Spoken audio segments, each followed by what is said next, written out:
Mom wants us to come home for the New Year holiday. But during our first holiday season as a married couple, Malcolm suddenly announced that he wanted to visit his family instead. I told him I also wanted to be with my family, but he flatly refused. To make matters worse, his mother began berating me, accusing me of being an ungrateful wife and a poor daughter-in-law. No matter how much I tried to negotiate, Malcolm always sided with his mother. I had reached my breaking point. I was done with this family dynamic and decided it was time to take steps to sever ties with my in-laws permanently. My name is Abby, and I'm 28 years old. I married Malcolm, my boyfriend of 2 years, and our newlywed life had been going smoothly. Both of us work full-time, so we share the household chores equally. I wanted to ensure that I wasn't left with all the housework just because I'm a woman, so I made sure Malcolm did his part. My job and personal life were fulfilling, and I even started considering having a child once things settled down. 1 month after we got married, I was suddenly called to my in-laws' home. At the time, I thought it was just a visit, a chance to bond with my mother-in-law since I had been too nervous to talk much during our previous visits. But the visit turned out to be anything but pleasant. As soon as Malcolm and I arrived and took our seats in the living room, my mother-in-law's voice cut through the room. "Abby, why are you sitting there so leisurely? Make me some tea." Caught off guard, I apologized. "I'm sorry, I thought I was a guest here. I didn't expect to be treated like a servant."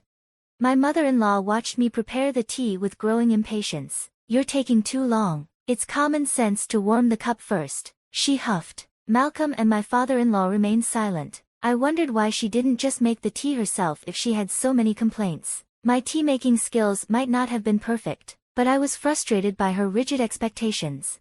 On another occasion, I was about to clean our house when my mother-in-law suddenly called. I rushed over to their house with Malcolm, only to find her already fuming. "Why didn't you bring any gifts? It's customary to bring something when visiting your in-laws," she scolded me. "I wasn't planning to go out today, and I only decided to come here at the last minute, so I'm not accepting excuses." These days, daughters-in-law have no respect for their mothers-in-law, do they? I'm really stuck with a poor daughter-in-law. Throughout all this, neither Malcolm nor my father-in-law offered any support. I didn't necessarily want them to confront her, but I wished someone would stop her unreasonable tirades. After her lecture, I whispered to Malcolm, "Can you say something to your mom?" It was a last-minute decision to come today, so there was no way I could have prepared a gift, but when I expressed my concern, my husband sighed in annoyance. "Don't you think you should always have gifts on hand just in case? I agree with my mom on this." His response was frustrating and unfair. Why was he siding with his mother and blaming me? My frustration with Malcolm grew, and my aversion to my mother-in-law intensified. Shortly after, I found myself constantly summoned and subjected to the in-laws' outdated expectations. Whenever we visited, I was expected to handle all the chores, prioritize my husband and his parents, and spend the New Year's holiday at their house. Their way of thinking seemed so outdated. I started dreading visits to my husband's family. When our first New Year's holiday after marriage approached, Malcolm announced, "We're expected to return to my parents' house for the holiday." What? When will I get to visit my family? It might be tough this time. We can revisit the plan after the new year. What do you mean? We promised to split our visits equally, didn't we? I was furious at Malcolm's dismissiveness. He responded with irritation. "It can't be helped now. No use in arguing about it." His indifference was infuriating. We had agreed to visit both families regularly, and we had rented an apartment between our parents' homes to facilitate this. Yet, we had visited his parents 6 times and only my family once. Now, Malcolm wanted us to stay at his parents' house from the end of work until work resumed. I couldn't accept such an unreasonable plan and demanded, "I want to visit my family before work starts again." When Malcolm suggested I speak to my mother-in-law, I called her. The first thing she said was, "Abby, you're in charge of the special New Year's dinner." "Okay, but I will definitely visit my family before work starts, so please prepare for that." Her response was immediate and harsh. "Prioritizing your own family? You lack the awareness of a daughter-in-law." She lectured me for an hour over the phone, leaving me utterly drained. When I shared my frustration with Malcolm, he casually replied, "Mom just wants you to be a good wife. She says she wants you to be someone who fits into our family."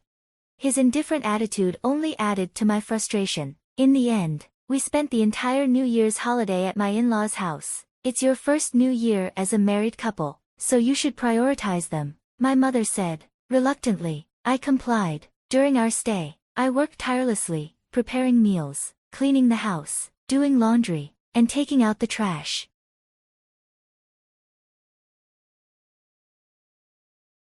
I ended up handling everything on my own. Whenever I asked my husband for help, he would scold me. Abby, this is your responsibility as a wife. Malcolm works hard, so it's only right that he rests during the New Year's holiday. You're being inconsiderate.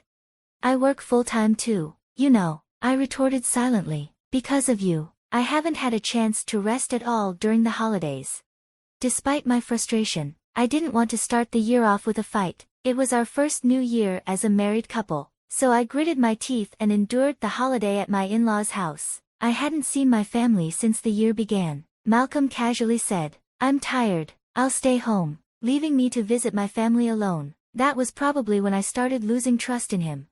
I had plenty of grievances with my mother-in-law and the rest of his family, but more than that, I was fed up with Malcolm's dismissive attitude whenever I tried to discuss things with him. Even after the new year, my mother-in-law's harassment continued. When I refused to visit her home, she began calling me every day. By the time I woke up, there would be about 10 missed calls. Concerned, I'd call back only to be met with her yelling.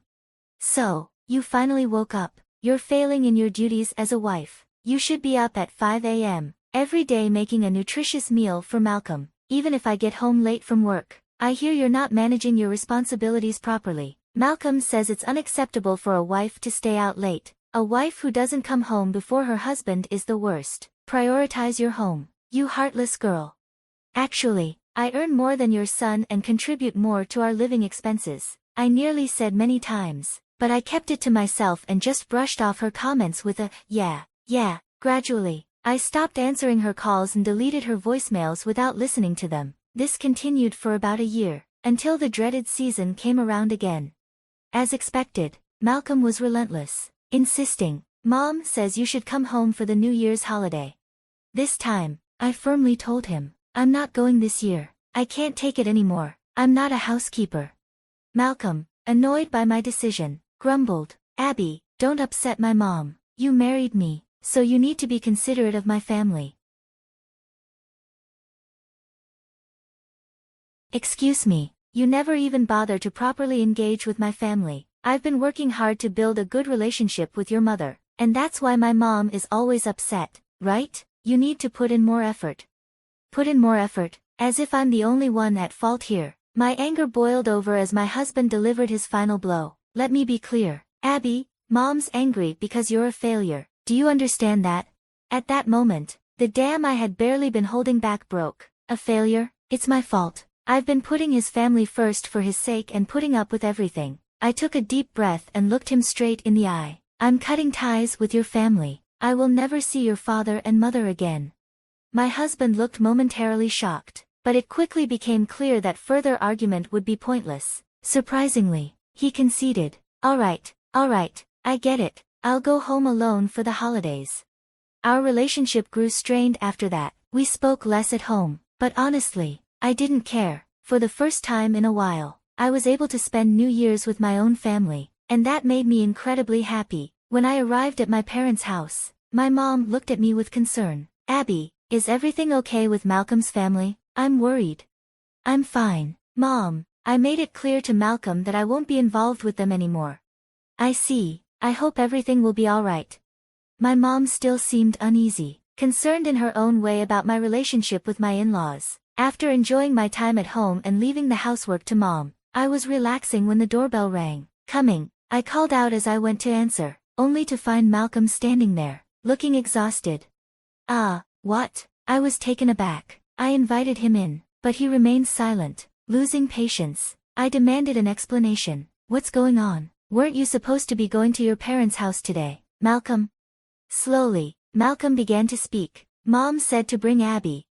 Again, how relentless can my mother-in-law be? Despite my outrage, I stood firm. "Didn't I make it clear that I'm not going to your parents' house anymore? When I said I was cutting ties, you agreed, right?" "Yeah, but Mom's furious. She thinks it's unacceptable for a daughter-in-law not to visit her in-laws." "I don't care. I can't handle your mother's harassment anymore. And I'm fed up with your father's indifference too. I don't plan to see them ever again. Malcolm pleaded. That's a problem. Like Mom said, Abby, you married into this family. Please consider my position. Your position? Are you kidding me? What era are you living in? I vented my frustration. Enough is enough. I didn't marry to become your parents' housekeeper. I'm done with in-laws who harass me and a husband who doesn't stand up for me. I had never spoken so forcefully before. My husband flinched, but it felt insufficient compared to the humiliation I had endured. If you continue to side with your mother, I'll divorce you. Divorce? You can't be serious. I am serious. Being mistreated just because I'm your wife. Living with a husband who won't support me and always follows his mother's demands, I'd be far happier alone. When he realized I was serious about the divorce, his face went pale. Just then, his phone rang, and I saw the name on the screen, his mother. Hello, my husband answered in a strained voice. Even from where I stood, I could hear his mother's loud, demanding voice on the other end. Frustrated by my husband's hesitation, I grabbed the phone from him. Hello, mother-in-law, this is Abby. No matter how much you try to manipulate my husband, I won't be coming over anymore. What? You're my daughter-in-law, aren't you? I won't accept that, she replied sharply. But I countered with equal force. Daughter-in-law, this is the 21st century. It's not the Stone Age. I don't need to be treated like a servant who only shows up on special occasions. Absolutely not. If Malcolm wants to visit, that's fine, but I won't be going there under any circumstances. If you have more to say, I'll go through with the divorce. Divorce? Are you trying to embarrass Malcolm? Fine, let's get divorced and remarry under my surname. How's that? That's absurd. I won't agree to that. Do whatever you want, regardless of what you say. I have no intention of dealing with you anymore. Goodbye. I hung up decisively and turned to my husband. Here's the deal. If you continue to side with your mother, we'll get a divorce. But if you understand my perspective and treat me as an equal, I'm willing to move forward. I understand. I choose you, Abby. My husband bowed his head for a moment but ultimately decided to work on our relationship. Since then, I stopped visiting my in-laws, and my mother-in-law ceased her attempts to contact us. Reflecting on his past behavior, my husband now regularly visits my parents. They, in turn, treat him with great affection, as if he were their own son. We know we'll face challenges ahead, but I'm committed to working through them with the husband who chose to stand by me. A widow was crying alone as she walked at night, lamenting the death of her husband. When she turned the corner, she turned pale upon seeing her husband entering a dark alley. Scarlet Grace was a very strong and determined woman. Despite being consumed by grief over the loss of her husband, she found the strength to take care of their son Matthew, who was only 8 years old. Every day, religiously, she looked at the last note left by her late husband. The words gave her strength to carry on with life and to be strong. "I love you, my dear. Believe in yourself," said the note. These were the last words he left her before dying during his shift as a police officer. After losing him, Scarlet's black hair had become dull, her brown eyes lost their sparkle, and even her tanned skin seemed faded with sorrow. In her hurried daily routine, she tucked the note into her wallet while rushing her son to school. "Come on, Matthew, we can't be late," she urged, grabbing her son's backpack. "Yes, Mommy, I'm coming," Matthew replied, appearing on the stairs. The boy looked so much like her late husband that she felt instantly happier seeing him. The boy had the same gray eyes as Henry, a reminder of the man Scarlet loved. As Scarlet walked hurriedly down the busy street with her son, each step was a reminder of the void left by Henry. Will this ever pass? She wondered, trying to push away the pain that felt as fresh as the day she received the news of her husband's death. Distracted, walking down the sidewalk with her son, her eyes met those of a stranger who could very well have been Henry's living image. The man was identical to her husband, and seeing him made Scarlet freeze, her heart pounding wildly. "It can't be," she whispered to herself, feeling a mix of hope and despair. At that moment, Matthew squeezed her hand. "Mommy, are you okay?" His voice was full of concern, pulling Scarlet back to reality. "Yes, dear, just a little tired," she replied, forcing a smile, but her mind was already spinning, full of unanswered questions. At first, Scarlet believed she was going crazy. It must be a mirage, she thought to herself. However, after a few steps, Matthew also spoke up. "Is that Daddy?" he asked, so happy that Scarlett began to think they were both hallucinating at seeing the man. "No, Matthew, your daddy is with the angels," she said, her voice trembling. "Why don't you go into school? I believe your teacher will love to see the drawing you made," she continued, handing her son his backpack without taking her eyes off the man who looked like Henry. "That's true. Daddy went with the angels.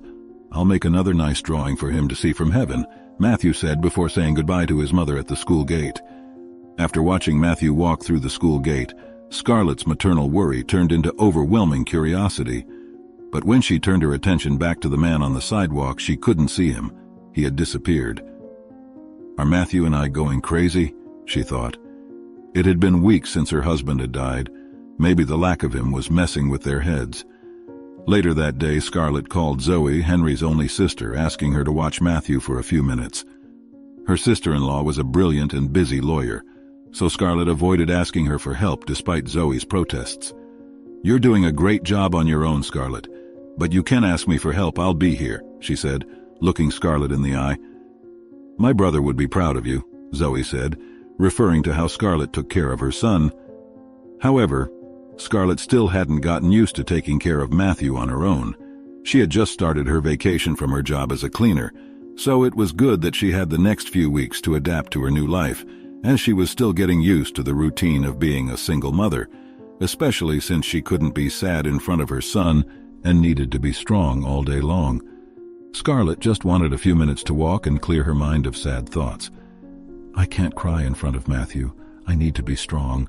Walking will help me," she thought as she left the house. However, after a few meters, Scarlett was overcome with tears. "I miss you, Henry," she cried, looking at the street. Suddenly, looking at the alley at the end of the street, Scarlett saw Henry, her husband, entering a dark place. In an automatic gesture, she walked towards him, feeling her heart leap in her chest. "I must be going crazy," she thought. However, the man turned to her, his eyes attentive to Scarlett. "Sorry, I couldn't help but notice. You look very familiar," she said, trying to hide the tremor in her voice. The man was wearing the same clothes she had seen him in earlier, near Matthew's school, a few blocks away. "Say you're Henry," she hoped in her thoughts. He even wore her husband's cologne. "It must be my Henry," she thought. The man looked at her with an enigmatic expression, his gray eyes widening as if he recognized Scarlett, but was pretending otherwise. "It's funny you say that," he replied, his voice soft but firm. I can't remember much about my past. I had an accident and lost my memory. But there's something about you that seems familiar somehow." Those words hit Scarlett like a bolt of lightning. "What do you mean you don't remember?" she asked, the surprise overcoming her reserve. "You don't know who you are?" He ran his hand through his hair, seeming to struggle with the fog of his own memories. "It's complicated. I woke up in a hospital a few months ago with no memory of my life. The doctor said it was a miracle I survived the accident, but as for remembering who I am or who I was, it's still a mystery." Scarlett absorbed his words, understanding the emotional weight of what he had just revealed. "And you think you know me?" she asked, hope and fear dancing in her heart. There were some differences in the man's face that were different from her Henry. Her husband did not have a cruel gleam in his eyes like this stranger. Besides, the angle of his face was different. "Do you remember anything else?" she asked, feeling crazy for thinking they might be the same person. "I don't know. Actually, I just moved to the neighborhood, so maybe it's just a trick of my mind trying to fill in the gaps. I'm sorry," he said, seeming disturbed. "I have to go," he said before starting to run away from Scarlett, as if she were a ghost dropping a document from his pocket. Scarlett tried to call out to him, but he ignored her. "Your document fell," she shouted, but the man kept running. She looked at her hands and observed the name printed on the paper. "Sebastian Jack," she read aloud. As she looked at the photo, she wondered why they looked so similar. However, what stuck in Scarlett's mind was that the man, upon seeing her, acted as if he recognized her. How is that possible? She thought. Determined to investigate, Scarlett returned home with Sebastian's identity in hand. She was overwhelmed with a tide of confusion and curiosity. The unexpected encounter and the striking physical similarities between Sebastian and her late husband Henry had planted a seed of doubt in her heart. Could it be possible? She shook her head, trying to dismiss the absurd thought that Henry and Sebastian could be the same person. Scarlett knew it seemed crazy, but maybe if Henry had suffered an accident, surgery could have slightly altered his facial features. No, it can't be. However, a doubt persisted because she hadn't had the chance to say goodbye to her husband. He had been killed during his job as a police officer, a crime so cruel that she couldn't say goodbye. It's good that I only saw my husband alive, she thought, but this made everything make sense because Scarlett hadn't seen her husband dead. With this persistent doubt hammering in her mind, Scarlett went to Henry's office, determined to look for some explanation, something the police might have missed about her husband's death.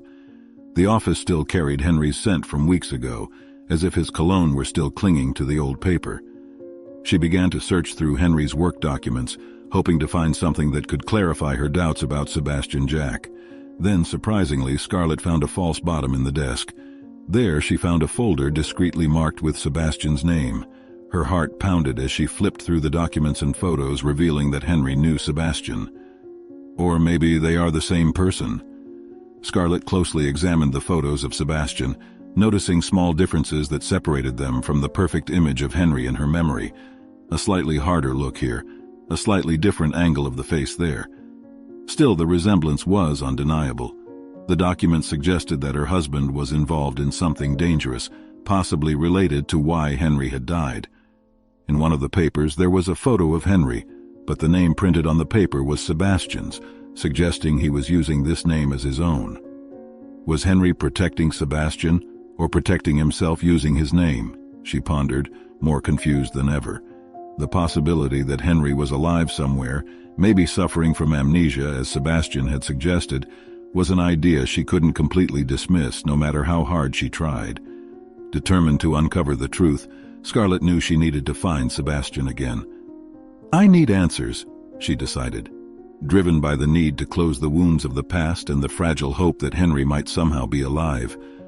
If Sebastian was really suffering from amnesia, perhaps there was a chance, however small, to unravel the mysteries surrounding Henry's last days and Sebastian Jack's true identity.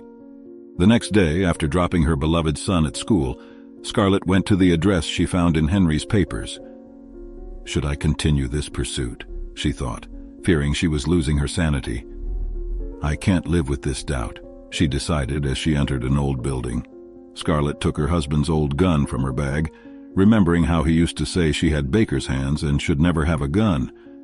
Now she saw that Henry was right about that, but she wouldn't enter a place with a criminal unprotected.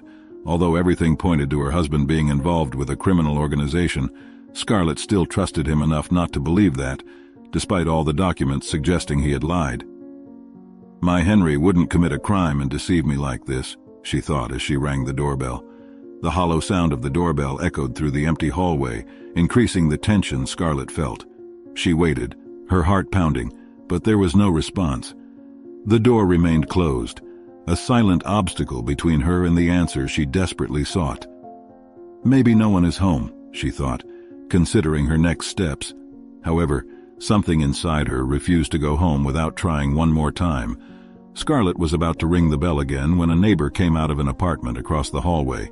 He looked at her with a mix of curiosity and caution. Seizing the opportunity, Scarlett approached. Sorry to bother you. I'm looking for Sebastian Jack. Do you know if he lives here? She asked, trying to appear as calm as possible. The neighbor looked at her for a moment before answering. Sebastian? He moved out last night in a hurry. Said something about having to leave quickly. He didn't give details. His tone suggested he wasn't surprised by Sebastian's sudden departure, but he didn't have any more information to offer. Scarlett felt a wave of frustration and despair. Sebastian had disappeared, along with the chance to find answers about Henry and the strange connections that seemed to link them. She thanked the neighbor, who seemed in a hurry to get to work. Once alone in the hallway again, she recalled her husband teaching her how to open doors with a hairpin. At the time, she had lost her key and had stayed outside for hours. When she got home, her husband taught her how to solve that problem so she wouldn't have to stay in the sun for so long again, always concerned about her well-being. I need to know the truth, she murmured, looking over her shoulder to make sure she was alone and that the neighbor wouldn't return, before taking the hairpin from her hair and easily opening Sebastian's door. Inside the apartment, Scarlett felt a mix of adrenaline and fear. The space was quiet, as if it held the secrets she desperately sought. The place was in disarray, with signs of a hasty departure, papers scattered on the table, some clothes thrown on a chair, and a half-finished cup of coffee now cold on the kitchen counter. "I knew he was hiding something," she murmured. Scarlett began to meticulously search the apartment, looking for anything that could shed light on the connection between Sebastian and Henry. It was then that she found a suitcase with a small diary. The first pages were filled with notes that seemed to be coded, impossible to decipher immediately. But as she flipped through the diary, she found something that made her freeze. There was a photo of Henry clearly taken years ago. He was smiling, looking happy. Next to the photo, a note in her husband's handwriting read, "The mission is getting dangerous. Al insists we can trust each other with our lives. I hope he's right." Scarlett felt the ground shift beneath her feet. The revelation that Henry knew Sebastian so intimately and that they had shared some kind of dangerous mission was a puzzle piece she never expected to find. "What were you doing, Henry?" she murmured, tears starting to form in her eyes. The discovery that her husband had a secret life, which might have led to his death, was almost too much to bear. There in the apartment she also found many forged documents of other people, evidence of a fraudulent gang. There were photos of victims and possible documents. "How could I trust you, Henry?" With the diary in hand, Scarlett knew she needed help to decipher the coded notes. She thought of Matthew, remembering how Henry loved teaching their son to solve puzzles. "Maybe there's a message here he wanted me to find," she pondered, feeling determined to move forward despite the pain. Scarlett continued searching until she saw a photo of her son and started trembling. She stared at the photo of Matthew, a wave of emotion enveloping her like a storm. The photograph had clearly been taken without her knowledge, showing Matthew playing in the park, the innocent joy of a child evident on his face. "How? Why is this photo here?" she wondered, barely able to formulate the thought. The presence of that image of her son in Sebastian's apartment in his hideout was a revelation that brought with it a new level of fear and concern. Why would Sebastian have a photo of Matthew, she asked herself, her heart beating uncontrollably. The discovery raised alarming questions about her son's safety and the true nature of the relationship between Henry and Sebastian. The idea that Matthew might somehow be involved or in danger because of her husband's secret actions was unbearable. With the decision to protect Matthew at all costs, Scarlett carefully tucked the photo away along with the diary. She knew she couldn't ignore this discovery. "If they harm my son, I'll destroy them," she muttered to herself, as fierce as a lioness defending her cub. This determination spurred her to photograph everything in the apartment. Continuing her search, Scarlett found a USB drive hidden inside a table clock. Instinctively, she understood that this device might contain crucial information about the mission mentioned in the diary, and possibly explain the connection between Sebastian and Henry. With the diary, the photo of Matthew and the USB drive in hand, Scarlett knew the next step of her quest would require caution and cunning. "I need to be smart about this. I can't put Matthew or myself in more danger," she thought, already planning how to access the information on the USB drive safely, and who could help her decipher the coded notes in the diary. The search for the truth about her husband had turned into a determination to protect her son. Nothing was more important than keeping Matthew safe. However, everything seemed increasingly dangerous. "I will find out what you were trying to tell me, Henry. It can't be that you always lied to me," she said, more determined than ever to follow the clues he had left behind, no matter how dark or deep they led her. Despite everything being against her husband, Scarlett couldn't believe that the man she loved could be capable of something so bad that it would involve their son. She remembered all the sweet words Henry used to say. "Trust yourself, you will make it," he exclaimed when she told him that her dream was to have her own bakery. Her friends used to mock her for being a housemaid who wanted to have her own bakery. Even when it seemed impossible, Henry believed in her and said encouraging words. How could he be a criminal? Suddenly the apartment's light went out as if someone had turned off the building's switch. The sudden darkness engulfed the apartment, leaving Scarlett immobilized by shock. She barely had time to process the change before feeling a hand press firmly over her mouth, silencing any scream that might escape. Her heart raced, fear running through her veins like ice, and then that voice, a voice she knew better than her own, whispered dangerously close to her ear. Don't get involved in this, Scarlett. Go home. I love you, my dear." Those words, spoken in Henry's voice, sent waves of confusion and despair through Scarlett. How could this be possible? She struggled, trying to break free, but the hands holding her were too strong. Then, as suddenly as they had come, the hands released her, and silence fell over the dark apartment again. "I'm crazy," she thought, trying to see her husband in the darkness. Scarlett stood still for a moment, trying to catch her breath, her heart pounding uncontrollably in her chest. "Henry?" she whispered in the dark apartment, but there was no response. As her eyes began to adjust to the darkness, she searched frantically for any sign of his presence but found herself alone. To her horror, she realized that the photo of Matthew, which she had in her hand, had disappeared. Panic and desolation flooded her as the reality of the situation set in. Her husband's voice, her son's missing photo, all of this meant that the situation was far more dangerous and personal than she could have ever imagined. Scarlett felt stunned, betrayed, and incredibly alone in the darkness. She needed to get out of there, and fast. With trembling hands, Scarlett put the USB drive in her bag, determined to leave the apartment before whoever it was came back. She instinctively grabbed everything she could find and stuffed it into her bag to have evidence. "I have to get my son from school. It's not safe now," she thought, a fierce determination replacing the fear. However, grabbing all the documents in the dark took longer than she would have liked. Every cell in her body wanted to run home with Matthew, to her son's safety. But she needed something against those criminals in case they tried to harm her little one. When she picked Matthew up from school a few hours later, she sensed something was wrong. The children were playing in the yard under the teacher's distracted supervision, but Matthew was not among them. Her quick steps turned into a run to the teacher's room, where she was met with an expression of surprise and concern. Her heart was already beating at an alarming rate. "Scarlett, I thought Matthew had already gone home.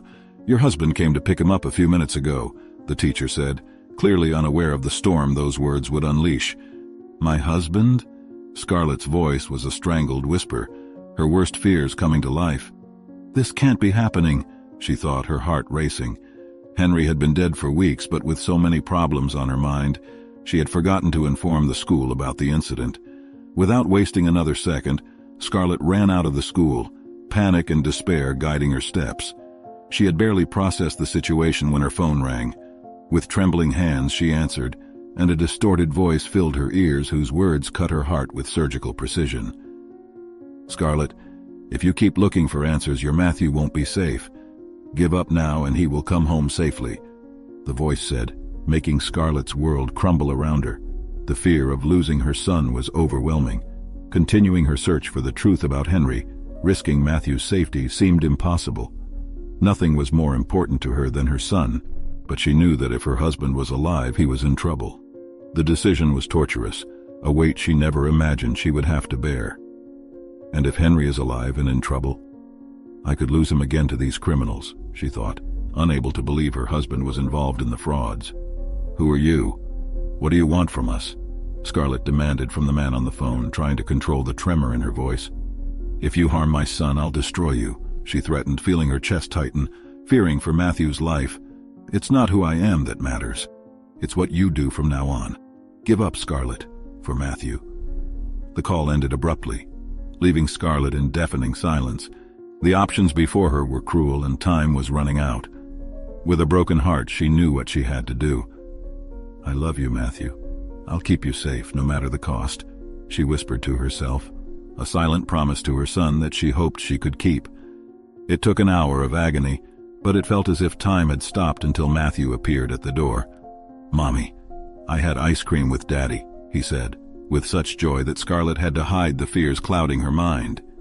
"What, my love?" she asked, her voice trembling, feeling as if the ground had disappeared beneath her feet.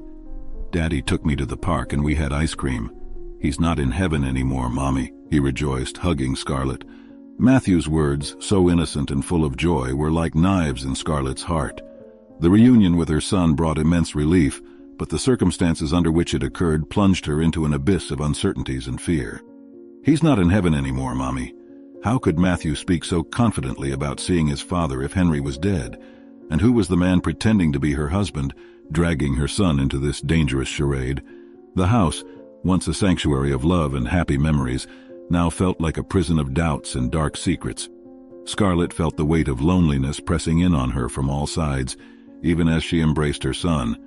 She was surrounded by friends and family who insisted she should move on, who insisted Henry was gone and she was clinging to fantasies because she couldn't cope with her loss when she talked about the strange circumstances of Henry's death. "You're creating illusions. There's nothing wrong, he's gone. Stop suspecting everything," they said. But now, with Matthew talking about seeing his father, how could Scarlett ignore the possibility that something was very wrong? The choice before her was torturous. If she continued to seek the truth, unraveling the conspiracy linking Henry, Sebastian, Jack, and other criminals, she would be putting herself and Matthew in danger. On the other hand, retreating to the safety of her solitude meant ignoring the questions burning inside her, living with doubt, and perhaps never knowing what really happened to Henry. That night, while Matthew slept peacefully, Scarlett stayed awake, wrestling with her conscience. The promise to keep Matthew safe was at war with her need to seek answers. What did Henry want to tell me? What was he trying to protect? The loneliness of her search, once a bearable burden, now felt unbearable. Henry's absence, the presence of an unknown danger, and the impossibility of trusting anyone left her completely isolated. Finally, she made a decision. Scarlett couldn't simply retreat, not when there was so much at stake. She began carefully planning her next steps, knowing that each move from now on needed to be calculated with precision. She needed to protect Matthew, but she also needed to unravel the mystery surrounding Henry's death. With renewed determination, Scarlett decided that no matter how deep the conspiracy or how dangerous the path, she would find a way to confront it. For Matthew, for Henry, and for herself. Scarlett spent the night awake, drafting a plan that could protect Matthew while allowing her to continue her quest for the truth. She knew she needed allies, people she could trust implicitly. The first person who came to mind was Henry's only sister. As a lawyer with resources and a keen mind for strategy, Zoe would know how to help. Though she had been one of the voices urging Scarlett to let the past go, Scarlett trusted that when it came to Matthew's safety, she would stand by her without hesitation. In the morning, Scarlett went to meet Zoe. While her son played in the yard, she explained everything to her sister-in-law: Sebastian's appearance, the threats, Henry's visit that Matthew mentioned, and most importantly, her determination to uncover the truth.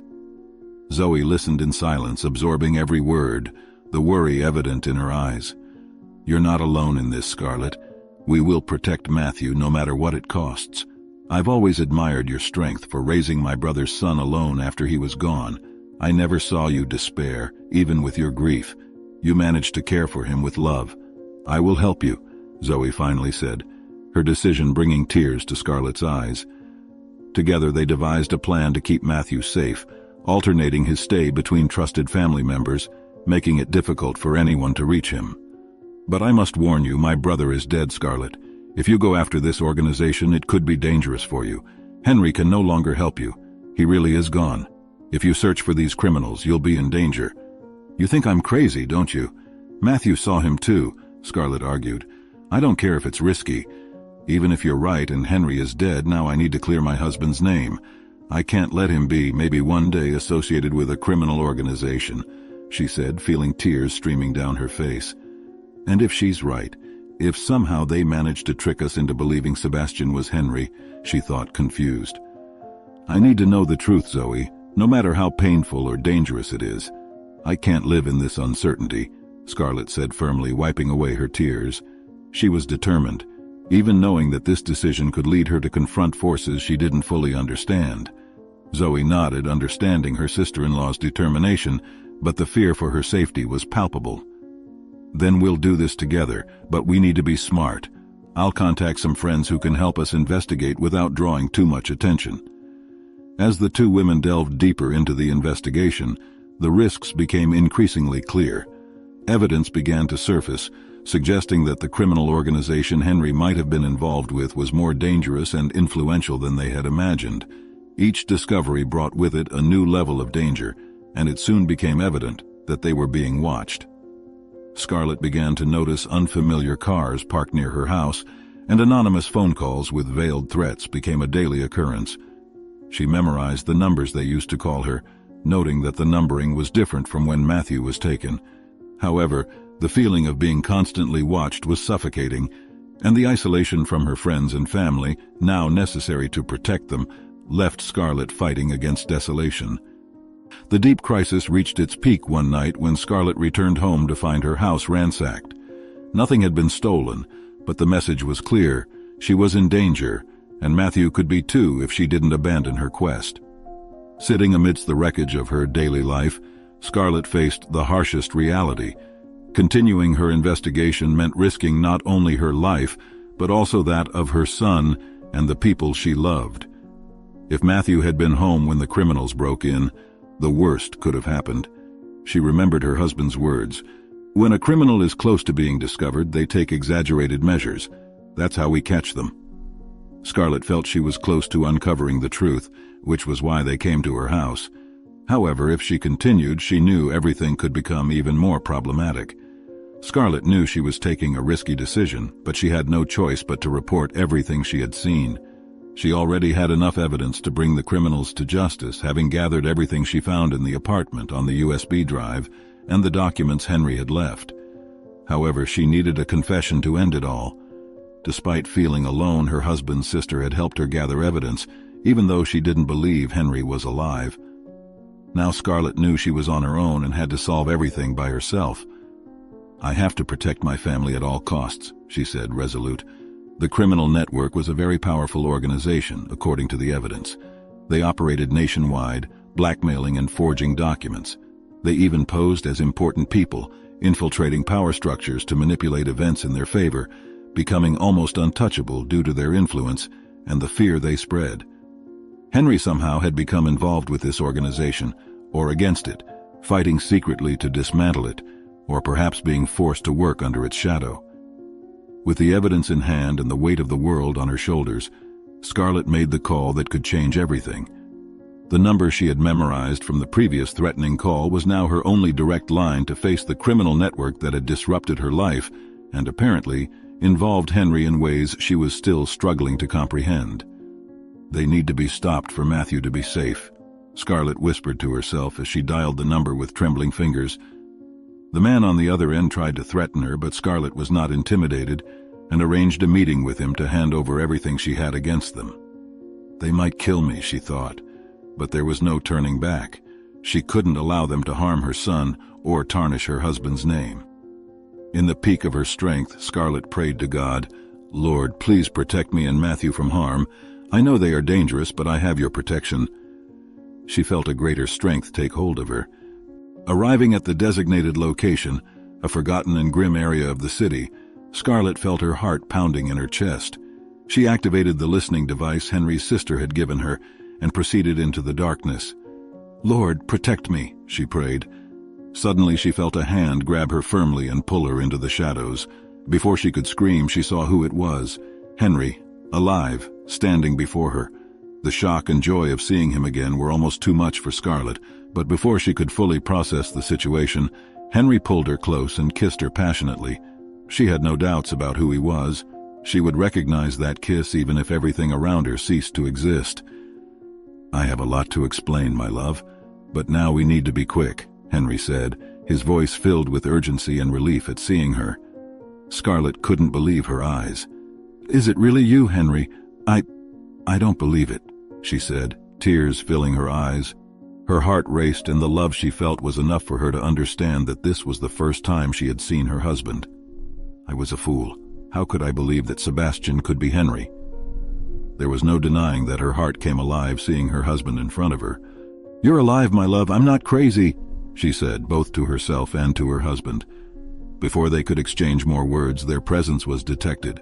Men Scarlett recognized from the photos on the USB drive emerged from the shadows, clearly ready to prevent any truth from being, but also the weight of a desperate hope to save Henry and Matthew.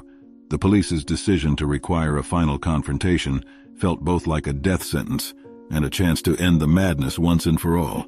Before she could formalize her plan with the police, Scarlett's phone rang. A cold, calculated voice on the other end of the line claimed to have Henry and Matthew. "If you want them to live, you'll have to hand over everything you've discovered," the voice demanded. However, she heard her son's cry in the background and Scarlett's world stopped. The air left her lungs and an icy terror took hold of her, but at the same time a fierce determination filled her. She wouldn't bow to their demands. She would find a way to save him. With the police by her side, Scarlett devised a risky plan. She would make the handover, but on her terms, ensuring the police were ready to intervene and capture the criminals, saving Henry and Matthew. It was a dangerous game, one that put her at risk, but Scarlett was willing to do anything to save her family. In the early hours of the morning, Scarlett headed to the designated location, an abandoned warehouse on the city's outskirts. The darkness was intense, but she knew it would help the police hide. Holding a fake briefcase supposedly containing the evidence, she stepped into the warehouse. She had barely entered the vast echoing space when she saw figures moving in the darkness. Then Henry was pushed into the light, visibly injured but alive. Scarlett almost ran to him, but she held back, remembering the plan. However, seeing her little son in those men's hands made her legs weaken. "My little Matthew," she cried upon seeing her little one. It was torture not to touch him, knowing he was so close yet so unreachable. "Release my son and I'll hand over everything," Scarlett demanded, trying to keep her voice steady. Sebastian emerged from the shadows, smiling, his laughter sending chills down Scarlett's spine. "Who are you to decide anything? We own this city. Do you think you can make anyone believe you?" he mocked. "Hand over the evidence." "Why did you do this?" Scarlett asked, trying to see her son, but it was too dark for her vision to catch anything. "Why did Henry refuse to cooperate? He should do it for someone in the family, right?" Sebastian said, looking at Henry. Scarlett was confused, as she knew all of her husband's family and had never seen this man until the last few weeks. "You didn't tell her the truth, Henry," he said, turning to Scarlett. "He is my brother, even though our father abandoned me and pretended I didn't exist. When I started this organization and the police found out, I asked for his help, but he turned his back on his blood. I won't let you destroy what I've built," he finished, leaving Scarlett in shock. "Please let my son go," she pleaded, looking into Matthew's gray eyes. But Sebastian smiled. "This little boy here, I knew my sister had helped you, and imagine my surprise when I found your Matthew at the house. He was the first to see me, clever boy. He tried to run to call his aunt, but I was faster," Sebastian concluded, smiling. "Why did you lie? Why pretend to be Henry?" Scarlett asked, remembering when she saw him. "I needed to know if he had really died. The only person he would tell the truth to was you. So I pretended to be him to see if you would say something, but you knew nothing. However, I made a mistake since you started investigating me right after seeing me," he said, casting an irritated look at Scarlett. "Now, because of your curiosity, I have to kill you all. You know too much." He finished, pointing the gun at Scarlett first. Then everything happened very quickly. Signals were given and the police rushed into the warehouse. Chaos ensued as Scarlett ran towards Matthew to save him. However, shots rang out in the warehouse. Scarlett felt her heart stop for a moment. She saw Henry fighting one of the kidnappers, each of his movements marked by a wild determination to protect her and Matthew. And then, in the midst of the turmoil, she saw Matthew running towards her, arms outstretched, not fully understanding the danger, but knowing only that he wanted to be with his mother. The confrontation was filled with shouts, orders, and the dull thud of bodies fighting. Scarlett managed to hold Matthew, protecting him with her own body, while frantically looking for Henry, trying to ensure he was also safe. When the police finally apprehended all the men, she cried, "Thank you, my God, for taking care of my family," she prayed, as she hugged Matthew tightly against her, feeling the tears of relief and gratitude wetting her face. Henry joined them, his arms wrapping around his family in an embrace that Scarlett never wanted to end. "We are together now. That is all that matters," Henry whispered, kissing the top of Matthew's head and then Scarlett's lips. The police told Henry that they had everything they needed to keep Sebastian and his accomplices behind bars, so the family headed home. Scarlett still could not believe that her husband was alive. She found herself looking at him, as if he might disappear. "I love you, my love, I'm okay," Henry said every time he felt Scarlett's worried gaze. "I knew we would make it," she said, relieved that they were safe. Zoe, Henry's sister, was already at the house waiting for them. The relief and worry were clearly visible on her face. "I am so sorry I did not arrive earlier to stop Sebastian from taking Matthew. He broke into my house, probably found out that we were investigating, and took our boy," she cried, hugging her nephew. I would never have forgiven myself if something had happened, she said, tears streaming down her face as she joined the family embrace. Henry took advantage of the moment of calm to explain the inexplicable. I had to fake my death to protect all of you, he began, his voice laden with pain and regret. I spent my whole life believing I only had one sister. I could never have imagined that our father was capable of hiding such important information. I was having a normal day at work when Sebastian came to me. He was a criminal, asking me to help him get an investigator from another precinct to stop investigating him. I started to get close and pretended to help his organization to gather evidence. However, he discovered that I was investigating him. Sebastian's organization was very cruel. They blackmailed everyone and killed those they could not manipulate. I knew you would be at risk, so faking my death was the only way I could keep you safe while collecting the necessary evidence to bring them down. Scarlett listened, trying to absorb every word. "And Matthew?" she asked, her voice trembling. "Was it you who took him to the park?" she asked, not understanding. Henry nodded. "The last thing I wanted was to involve our son in this, but I knew he was at risk, so I wanted to scare you into stopping the investigation because I knew what Sebastian was capable of. When he found out I was alive, he went after you, so I had to act. I wanted to scare you into hiding and do the same with Matthew," Henry explained, holding Scarlett's hand tightly. "I warned you at the building that you needed to stop investigating," he said, but then smiled. "I am glad you did not listen to me, my love. You saved all of us. You saved our family. I owe you my life." "Without you, there is no life," she replied, crying. Henry's words seeped into his wife's heart. Against all odds, Scarlett had fought for her family, exposing the criminal network and bringing Henry back to them. Now, with the truth revealed and justice prevailing, they could begin to rebuild their lives as a family.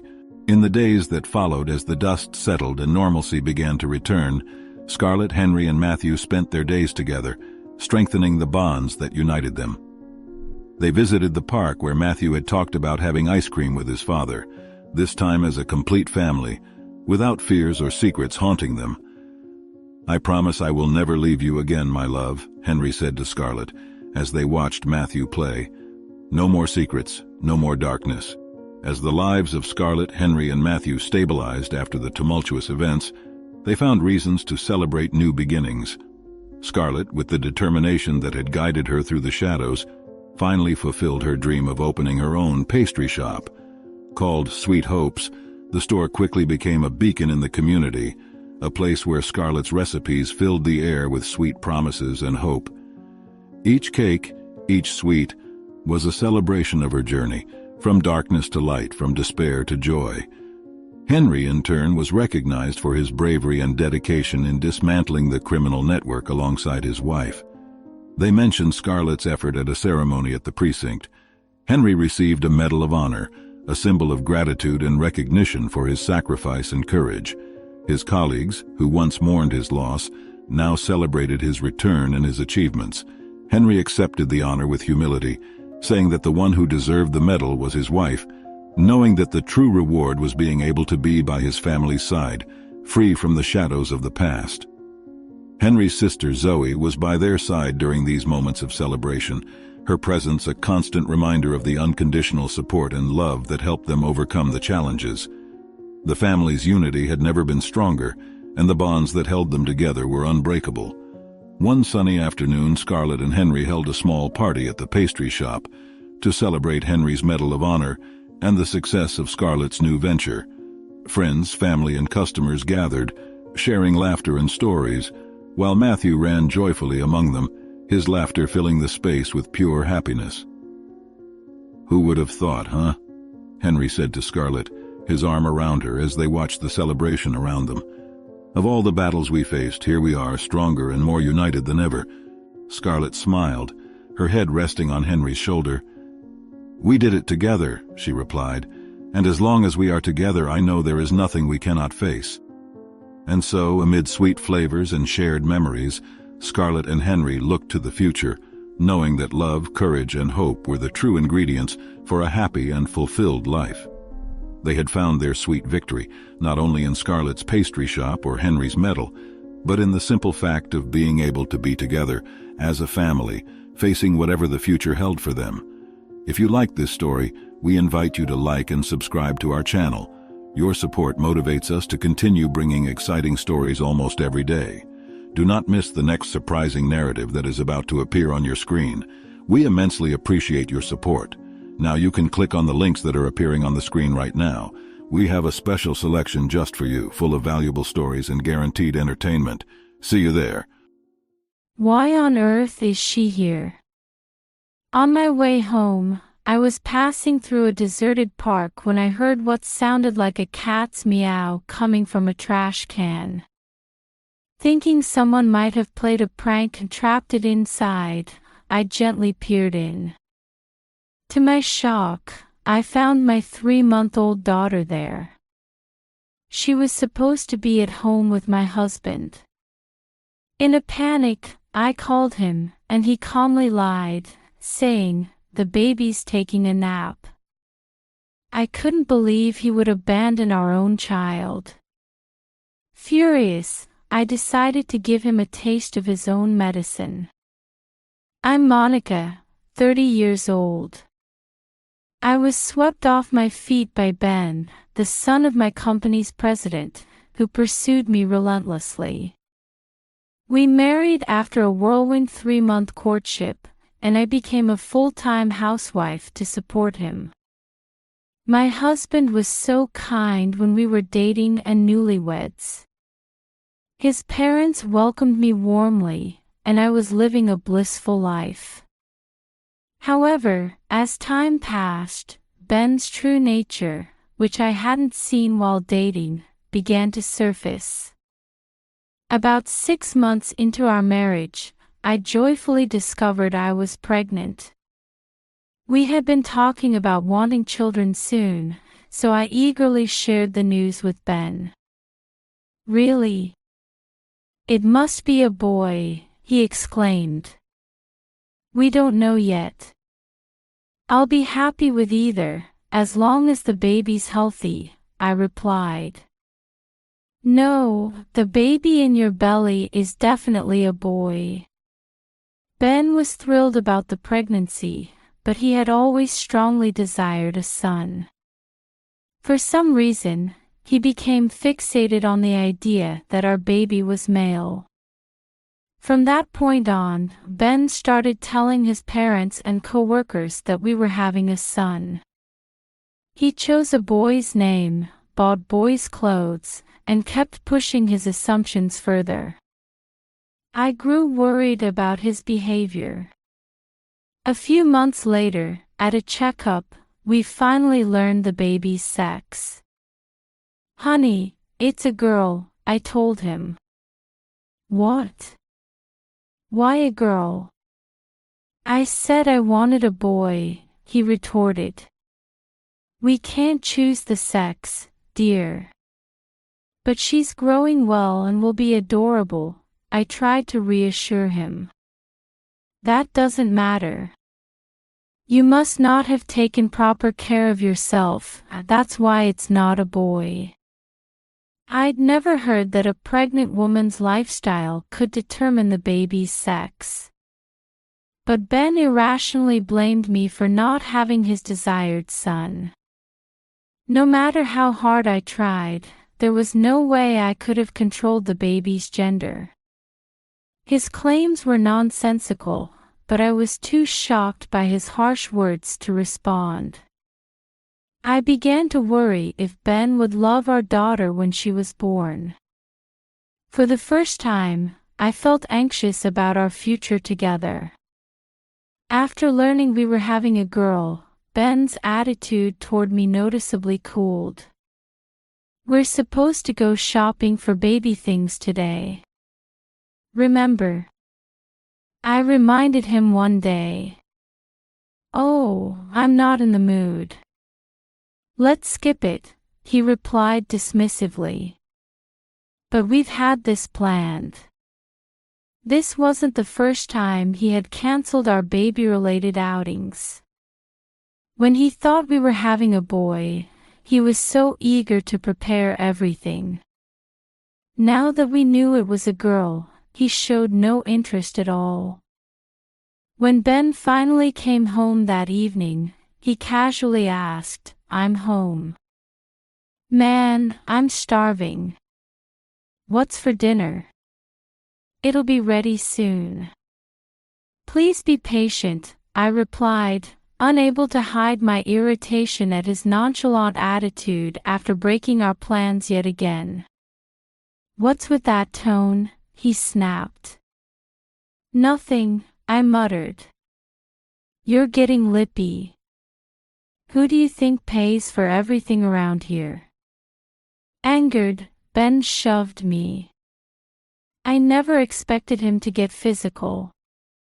With my growing belly affecting my balance, I fell backward, landing hard on my bottom. I was shocked by his actions and worried about the baby. I curled up, clutching my stomach and feeling pain in my lower back. Ouch! I whimpered. I'm sorry. Work's been so stressful lately, I just lost it for a moment. It won't happen again, I promise, Ben apologized profusely. He helped me up, settled me on the sofa, brought me a warm drink, and covered me with a blanket. It had been a while since he'd been so kind. Thank you. I'm okay now, I assured him. Seeing this side of him again, I thought maybe it really was just stress and decided to forgive him. Soon after, I gave birth to a beautiful, healthy baby girl. I named her Emma, and she grew steadily. As I had feared during my pregnancy, Ben showed no interest in our daughter. I found it disappointing but hoped that as Emma grew, his paternal instincts would kick in. One day, as I was busy caring for Emma, my mother called with alarming news. She had been in an accident and needed to be hospitalized. My father had passed away years ago, and Mom lived alone with no relatives nearby. Though her life wasn't in danger, I was worried and decided to visit her immediately. However, Mom lived far away, requiring a full day's travel. I hesitated to bring my 3-month-old daughter on such a long trip. When I told Ben about visiting my mother, he showed no interest in coming along. I was anxious about leaving Emma, but I had no choice but to entrust her to Ben. Remember how I showed you to prepare her formula? I've left notes if you forget anything, I reminded him. It's just one day. You'd better hurry, or you'll miss your bus, he replied dismissively. At first, Ben looked visibly annoyed when I asked him to take care of Emma. But after I repeatedly asked him to be more involved in childcare, he seemed to understand. He started showing initiative in learning about bottles and diapers. I left home that morning with a glimmer of hope that this might be an opportunity for Ben to grow as a father. After a long journey, I reunited with my mother. She looked better than I had feared, which was a relief. After helping with her hospital admission, it was too late to return home, so I stayed the night at her house. I had planned to see Mom again in the morning before leaving, but she called early, insisting I should return home sooner for Emma's sake. I was worried about Emma too, so even though I had told Ben I'd be back in the evening, I decided to take the first train home. Eager to see Emma, I walked briskly towards our house. As I passed through the usually quiet park near our home, I heard what sounded like a baby crying. I looked around but saw no one, not even passers-by. It must be my imagination, I thought. There's no way a baby would be here. It's probably just a kitten. Still, I couldn't shake my unease, so I entered the park to investigate. Following the sound, I realized it was coming from inside a trash can. Did someone play a cruel prank? I wondered, feeling sorry for whatever was trapped inside. I opened the lid, intending to help. But what I found wasn't a cat. Why on earth is she here? I cried out in disbelief. It was my daughter, Emma. Panicking but acting quickly, I lifted Emma out of the trash can. She had been crying intensely, but as I held her, she gradually calmed down and even began to smile at me. I sighed with relief, thankful she seemed unharmed. But how did this happen? She was supposed to be at home with Ben. I hurriedly called my husband. "How's Emma doing?" I asked. "She's napping now, no problems," he lied smoothly. I could hardly believe what I was hearing, but I managed to end the call normally. Ben had no idea I had changed my plans and was already near home. He thought there was no way I could know about Emma, so he lied without hesitation. Hearing those words from my husband, I felt my trust and love for him crumble away. Ben had always strongly desired a son. Since Emma's birth, I had never seen him show any affection towards her. I had hoped paternal feelings would develop over time, but it seemed my wishes had fallen on deaf ears. How could he abandon his own child? It's unforgivable. I decided then and there to get revenge on the husband who had put our precious daughter through such a terrible ordeal. But what should I do now? It felt dangerous to take Emma back to the house with Ben. After some thought, I decided to take a taxi with Emma to a certain place. That night, I returned home at the originally planned time. As I opened the front door, I heard Ben running frantically from the back of the apartment. It's terrible. I dozed off for a bit, and when I woke up, Emma was gone. "She must have been kidnapped," he exclaimed. "Oh no. We should go to the police right away." I played along. The police? Isn't it too soon for that? Ben visibly panicked at the mention of police involvement. When I pretended to call the authorities on my phone, he hastily knocked it out of my hand. Ben's face was contorted with fear, his breathing ragged. Seeing his clearly suspicious behavior, I steeled myself and confronted him directly. "Did you take Emma somewhere?" I demanded. "What? You're suspecting me?" he sputtered. "Well, if Emma might have been kidnapped, isn't it odd that you haven't called the police yet?"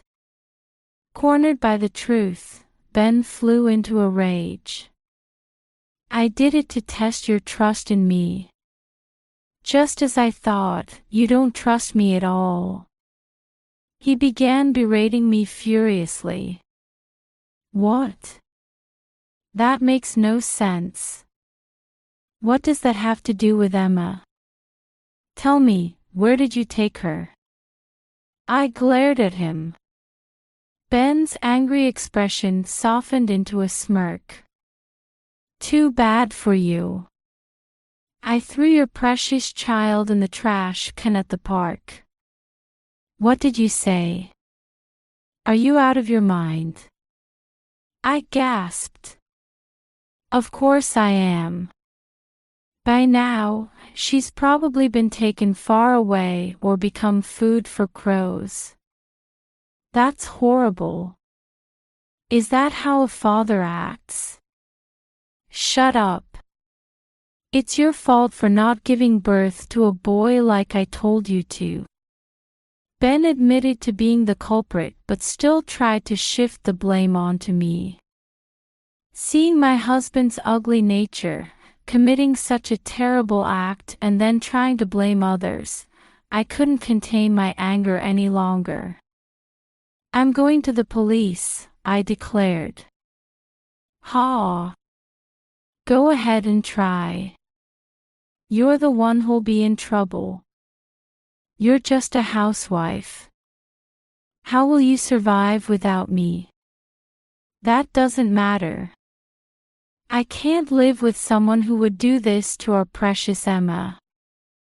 I told you, it's your fault for not giving birth to a boy. You disappointed my parents who wanted an heir and made me lose face. I was dumbfounded by Ben's selfish reasoning. Listen, you just need to do as I say. Forget about Emma and hurry up and have a boy next time. Ben sneered at me with a smug expression. I glared back at him, seething with frustration. Just then, the front door opened. To our surprise, Ben's parents stood there, holding Emma. Ben's eyes widened in shock at the sudden appearance of his parents and the daughter he thought he had discarded. He began sweating profusely and backing away. After finding Emma in the park and ending the call with Ben, I had actually taken a taxi to his parents' house. I happened to find Emma and rescue her. I've informed your parents about what happened, I explained. Ben's parents had been listening to his tirade from outside the apartment. What were you thinking, abandoning your own child? Ben's father bellowed. You seemed obsessed with having a male heir, but if you think being a man automatically qualifies you to take over, you're dead wrong. You're fired. Wait, please. Ben pleaded. I'm canceling all plans for you to become the next president. We're cutting ties as parent and child too. Don't ever come back to our house. Ben, who always acted confident and arrogant in front of me and at work, could never stand up to his strict father. Faced with his father's wrath, Ben could only tremble and cry. This apartment is in my name, so get out immediately. I added. Wait, please. Are you abandoning me too? Ben, who had lost his job and been disowned by his parents, now prostrated himself before me, begging for forgiveness despite having berated me earlier. Please, forgive me. I promise I'll take good care of Emma from now on. What are you saying now? You abandoned your own child, just because she wasn't a boy. I was wrong. But now that I don't need to worry about an heir, it'll be fine. Look, I'll take care of the baby mainly, so you can work outside if you want. Don't be ridiculous. I will never forgive you. I never want to see your face again. I looked down at Ben coldly as I spoke. Then, I took out the divorce papers I had prepared in advance and thrust them at him. Denied his last hope, Ben wailed pathetically. He resisted for a while but, under pressure from his parents, eventually signed the papers. With slumped shoulders, he packed his things and left. Our divorce was finalized soon after.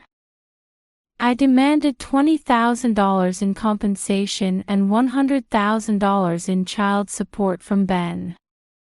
His parents apparently paid on his behalf initially, and now Ben lives in a rundown apartment, working day and night at physical labor jobs to repay them. Emma and I moved back to my hometown to be with my mother. She has recovered and been discharged from the hospital, and the three of us are living happily together. I still keep in touch with Ben's parents, who visit regularly, much to Emma's delight. We're all committed to showering Emma with love and ensuring her happiness.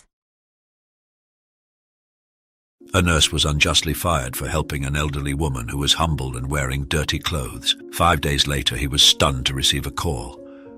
As another workday came to a close at Sunrise Care Hospital, Damien Montgomery exchanged farewell greetings with his colleagues while reviewing the day's last notes. Fatigue was a constant companion resting on his shoulders. Damien's face bore the expression of someone bearing enormous responsibilities. He was the husband of Eleanor, a dedicated elementary school teacher, and father to Valeria, a beautiful 5-year-old girl. "Let's face a new day tomorrow, Damien," he encouraged himself in a low voice while changing in the locker room. His colleagues around him were already starting conversations about plans for the evening. "Thinking of hitting a party tonight, Damien?" one of them teased amid laughter. "No, tonight my company will be medical books and Valeria's school homework," Damien replied, offering a smile that mixed exhaustion and contentment. Committed to nursing, he harbored the dream of becoming a great doctor. Nights were times for intense study without neglecting care for his daughter. Eleanor, in turn, also split her time between her profession and household chores. At home, Damien strived to support his wife while dedicating himself as much as possible to his studies. As he walked to his car, parked within the hospital premises, Damien delved into reflections on his personal journey. Coming from a simple home, each step forward represented a significant effort. Being admitted to Sunrise Care Hospital, a prestigious institution in his city, was a significant milestone. "You have a bright future ahead of you, Damien. Never doubt it." The memory of his father's voice, now deceased, was a constant comfort and encouragement. Starting his car, he called Eleanor. "Hello, my love, I'm on my way. Need anything?" he inquired affectionately. On the other side of the line, Eleanor's sweet voice responded, "No need, love. Come safely. Valeria can hardly wait to show you the drawing she made at school today." Arriving home, he was greeted with a warm "good evening" from Eleanor, who was preparing dinner. "How was your day, dear?" she asked, turning to him with a smile that brightened the room. "The day was good, Eleanor," Damien shared, with a smile hiding his fatigue. "I was eager to get this job at Sunrise Care. You know how essential money is, especially now with the costs of Hazel's treatment." "Of course, my love, I see how hard you work," Eleanor said, looking at him with a gaze full of empathy. "And how was it at the hospital? You seem worried." With a deep sigh, Damien vented about the demands of his supervisor, Dr. Harrison. "He's very strict, and I feel like nothing I do is enough. He seems to be always upset with everything and everyone," Damien confided. "But that's why you're studying to be a doctor, isn't it? To be able to do more for Hazel and other patients," Eleanor reminded him as they served dinner. "Yes, it's true. Every day I spend at that hospital I learn more, and it gives me more strength to continue with my studies," Damien agreed with a thankful smile. After dinner, while Eleanor tidied up the kitchen, Damien went to Hazel's room, who was already asleep. As he looked at her, sleeping like an angel, not seeming to be ill, he felt a wave of determination. "I'll do everything to give you a better life, my little one," he promised silently. At that moment, the exhaustion gave way to a renewed sense of purpose. Damien knew the journey would be long and difficult, but looking at Hazel, he was sure it would be worth it. The following morning, Damien woke up before dawn, preparing himself for another challenging day. Before going to work, he had a crucial appointment, taking Hazel to a routine medical checkup. The calm atmosphere of the morning gave no hint of the storm of worries forming in his mind. Arriving at the pediatric hospital, Damien held Hazel's small hand, trying to hide his anxiety. The consultation proceeded as usual until the doctor gave them unexpected news. "Hazel's treatment needs to be intensified," the doctor explained. "This means a more effective but also more expensive medication that we need to import." Damien's heart sank. How could he afford these additional costs? On the way back home, Damien was absorbed in thoughts. He began to consider all possibilities to increase his income. "Maybe I can take extra shifts at the hospital, Or do additional jobs on weekends, like taking care of neighbors' gardens, he thought, desperate to find a solution. The concern was visible on his face, while Hazel, oblivious to adult problems, hummed a children's song in the back seat of the car. Leaving Hazel at home with Eleanor, Damien rushed to Sunrise Care Hospital. The urgency of the moment made him lose track of time, and he arrived 5 minutes late. As soon as he entered, he was confronted by Dr. Harrison. "Damien Montgomery, you are late," Dr. Harrison said with a tone of disapproval. Damien tried to explain. "Dr. Harrison, I had an important medical appointment with my daughter this morning. But he was interrupted by Dr. Harrison, who coldly said, "Damien, you are new here. No matter the reason, we expect punctuality. This cannot happen again." Damien nodded, holding back the frustration and worry that threatened to overflow. After a tumultuous start to the morning, the rest of Damien's day at Sunrise Care Hospital went without further incidents. He dedicated himself to each patient with the attention and care he always valued in his work. The hospital, known for its excellence and affluent clientele, maintained an atmosphere of calm and sophistication. During his brief rest period, Damien retreated to a small room reserved for workers, seeking a moment of tranquility amid the chaos of his day. While resting, Damien's thoughts drifted between concern for Hazel and pressure at work. He wished for just a few minutes of peace before resuming his tasks. However, this brief moment of calm was interrupted by unusual activity coming from the reception. Curious and concerned, Damien decided to check what was happening. Upon arriving at the reception, he encountered a chaotic scene. An elderly lady, dressed in dirty and humble clothes, was clearly in distress. She could barely stand and asked for help with a weak and trembling voice. The receptionist, Violet, looked at the lady with an expression of discomfort. "Please, I need documents or your health insurance card to assist you," Violet said, trying to maintain her composure. The lady, gasping and visibly ill, responded with difficulty, I don't have my documents. Please help me." Her voice was a desperate whisper, and she seemed on the verge of fainting. Violet, visibly bothered, replied, "I'm sorry, but this is a private hospital. You need to seek a public hospital. We can't assist you here without the necessary documents." "Please call Dr. Aurora Campbell," the lady pleaded with a weak voice. "She works here. She can help me." Dr. Aurora Campbell was a renowned doctor in the region, known for her exceptional skills and commitment to medicine. Violet, the receptionist, heard the lady's request and responded with a look of disdain. "I can't bother Dr. Mendoza, our most important doctor, for someone without documents or health insurance. Please seek a public hospital. If you don't leave, I'll have to call security." Her voice was firm, emphasizing the hospital's strict policy. The lady, increasingly weak, leaned on the counter, struggling to stay conscious. Damien, watching this scene in disbelief, felt a great indignation. He knew the hospital was exclusive, but the woman's condition was clearly critical. Where was the oath that all doctors take upon graduating? Without a second thought, he approached. "Wait, I can help," he said, addressing the lady. "Let's take her to one of the consultation rooms and see what's going on." Violet looked at him surprised, mumbling something about hospital policies, but Damien was already helping the lady walk toward one of the consultation rooms. He knew he might face consequences for his action, but the need to help someone in distress spoke louder. Damien, with a mix of concern and determination, held the lady by the arm, guiding her carefully to an empty consultation room. She was visibly weak, barely able to keep her eyes open, and her breathing was labored. "Stay calm. Everything will be all right." Damien spoke in a gentle tone, trying to soothe her as he opened the door to the consultation room. Once inside the consultation room, the lady asked Damien with visible effort, "Are you a doctor?"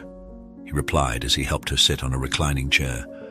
"No, I'm a nurse, but I'm studying hard to be a doctor one day. I haven't been working here long, but I'm good at what I do." He spoke with a mix of humility and pride while quickly assessing the lady's condition. Damien noticed the lady was experiencing a drop in blood pressure and suspected a cardiac issue. "I'm going to check your pressure and give you something to stabilize it," he said, fetching a sphygmomanometer and a stethoscope. As he performed the procedure, he talked to her, trying to keep her conscious and calm. After measuring the pressure and performing a brief auscultation, Damien administered medication to stabilize the lady's blood pressure. "This should help with your pressure, but you need a more detailed examination, especially for your heart," he explained with evident concern in his voice. He then decided to take her to the staff restroom, a more secluded place where she wouldn't attract the attention of the hospital's administration or other patients. "Stay here until I finish my shift. I'll come back to see how you're doing and help in any way I can," Damien assured, covering her with a blanket to ensure her comfort. The lady, now a bit more stable, looked at Damien with gratitude. "Thank you, young man, you are an angel," she said with a weak but sincere voice. Damien smiled slightly, relieved to have been able to help, but aware he still had a long day ahead. He left the room, quietly closing the door behind him, and returned to his duties, worried but hopeful he could do more for the lady later. At the end of his shift, Damien was abruptly called to Dr. Harrison's office, his boss. He entered the office, an imposing space that reflected Dr. Harrison's authority at the hospital. Sitting behind a large desk, Dr. Harrison looked at Damien with a stern expression. "Damien Montgomery, once again Violet informed me about today's incident. You treated an elderly woman without documents and worse, without means to pay. This is unacceptable," Dr. Harrison began, in a tone that left no room for rebuttal. "You allowed someone of lower level into the hospital without authorization and even used our resources to treat her." Damien, maintaining his composure, tried to explain. "Dr. Harrison, I understand the hospital's policy, but that lady needed help. Every human being deserves to be treated with dignity, regardless of their social status. I'm willing to cover the cost of the care, even if it means deducting it from my salary." Dr. Harrison, however, didn't let Damien finish. "Damien, what you did goes against all our rules. This isn't just about money, it's about principle. You're fired. You can leave now." Dr. Harrison's voice was cold, making it clear there was no room for discussion or appeal. Damien felt a mix of indignation and desolation. He knew he was doing the right thing in helping the lady, but now he was facing the consequences of his actions. He stood up, giving Dr. Harrison one last look, and left the office in silence. Walking towards the restroom where he had left the lady, Damien was engulfed in a cloud of concerns. He wondered how he would support his family and take care of his daughter now that he had lost his job. The responsibility weighed heavily on his shoulders, but at the moment, he knew he needed to focus on the well-being of the lady he had helped. Upon arriving at the room, he found the lady asleep, her breathing now more stable. Gently, Damien woke her up. "I'm sorry to wake you, but I need to talk to you," he said softly. The lady slowly opened her eyes, seeming a bit stronger than before. "How are you feeling?" Damien asked, genuinely concerned. The lady looked at him with gratitude. "I'm feeling better, thanks to you," she replied, "but I don't want to cause any more trouble. I can leave now." Damien, however, insisted. "I can't let you go like this. Please come with me to my home. I insist. You need a place to rest and recover." She hesitated, but Damien's sincere concern convinced her. "All right, I accept your kindness," she said with a still weak voice. "But this didn't cause you any trouble, did it? Your boss, he didn't complain to you?" Damien paused for a moment, considering how to respond. "My boss is a difficult person to deal with, that's true," Damien began. "He was transferred here not long ago and has been strict with the hospital's rules. But don't worry about that now. What's important is that you're okay." He tried to keep a neutral tone, avoiding revealing the truth about his firing. Damien then helped Mrs. Evelyn to her feet and accompanied her to the hospital exit. He felt a mix of emotions, concern for his own future, satisfaction for doing the right thing, and some relief for leaving behind such a rigid work environment. As they walked slowly, Damien thought about how he would explain the situation to Eleanor and how they would face the challenges that lay ahead. While Damien drove, Mrs. Evelyn sat beside him, looking timidly out the window. The silence was only broken by the soft hum of the engine and the occasional noise of the city passing by outside. Damien broke the silence. "I hope you like the food my wife makes. She's preparing a nice dinner with lots of care. I've already told her about you. She's a very understanding and welcoming woman." Mrs. Evelyn turned to him, a bit apprehensive. "Your wife won't be upset about receiving a surprise visitor like me?" she asked with a fragile voice. Damien smiled lightly. "No, of course not. Eleanor has always been an amazing woman. Plus, she has a big heart, don't worry." The car continued on its way, and Mrs. Evelyn seemed to lose herself in thought, looking at the streets moving by outside. "What's your name?" Damien asked, trying to keep the conversation light. "My name is Evelyn," she answered. "Mrs. Evelyn. Damien then gently asked, "Do you have family, Mrs. Evelyn?" She sighed, a look of melancholy crossing her face. "No, I'm alone now, a widow. Life has taken me down lonely paths." Damien noticed the sadness in her voice and decided not to pursue more questions. He understood that everyone carries their own pains and didn't want to intrude on her privacy. When Damien and Mrs. Evelyn entered the house, they were greeted by Eleanor's warm smile. She welcomed them without showing any sign of surprise or discomfort, despite being unaware of Damien's dismissal. He, for his part, remained calm and collected, not revealing what had happened at the hospital. Eleanor approached Mrs. Evelyn with natural kindness. "Welcome to our home," she said with a welcoming smile. "My name is Eleanor." Mrs. Evelyn, a bit shy but clearly touched by the warm reception, introduced herself. "Thank you very much. My name is Evelyn, but everyone calls me Mrs. Evelyn." Eleanor, always attentive and helpful, had set aside some clean clothes for Mrs. Evelyn. "They're not new, but they're very clean," Eleanor explained, handing the clothes to Mrs. Evelyn. "I hope they're comfortable for you." Mrs. Evelyn thanked her, visibly moved by such kindness. Moreover, Eleanor had prepared a space for Mrs. Evelyn in the living room, arranging the sofa with a clean and fragrant blanket. "You can sleep here tonight. We want you to feel at home," Eleanor said, showing the sofa. Mrs. Evelyn started to refuse, not wanting to cause any trouble, but Damien intervened.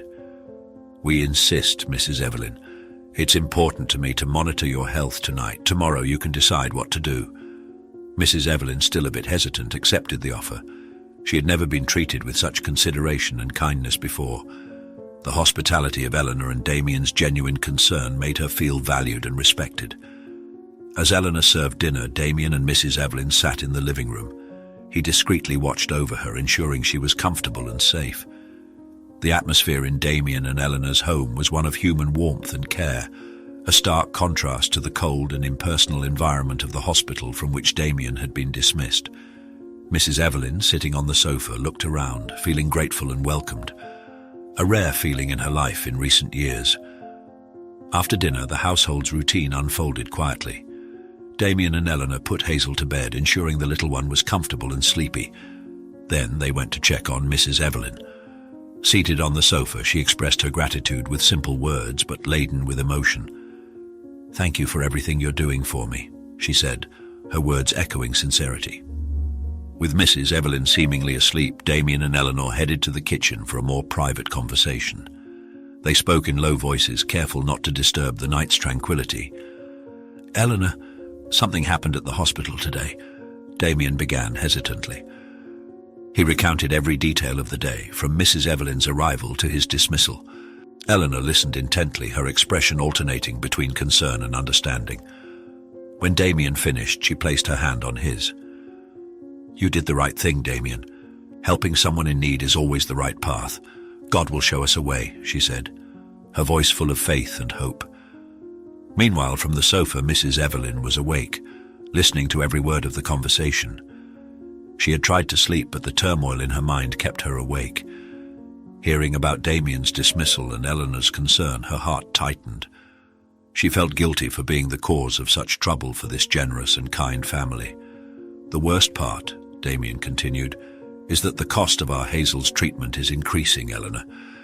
"I don't know how we're going to manage now," said Damien, his voice laden with concern. Eleanor, despite the visible anxiety on her face, tried to maintain hope. "We will find a way to take care of our little one. God has never abandoned us, and he won't now," she replied, drawing strength from the depths of her faith to face this new adversity. Hearing those words, Mrs. Evelyn felt an even heavier weight on her heart. The concern Damien and Eleanor had for their daughter's future and the financial impact of his dismissal was very sad.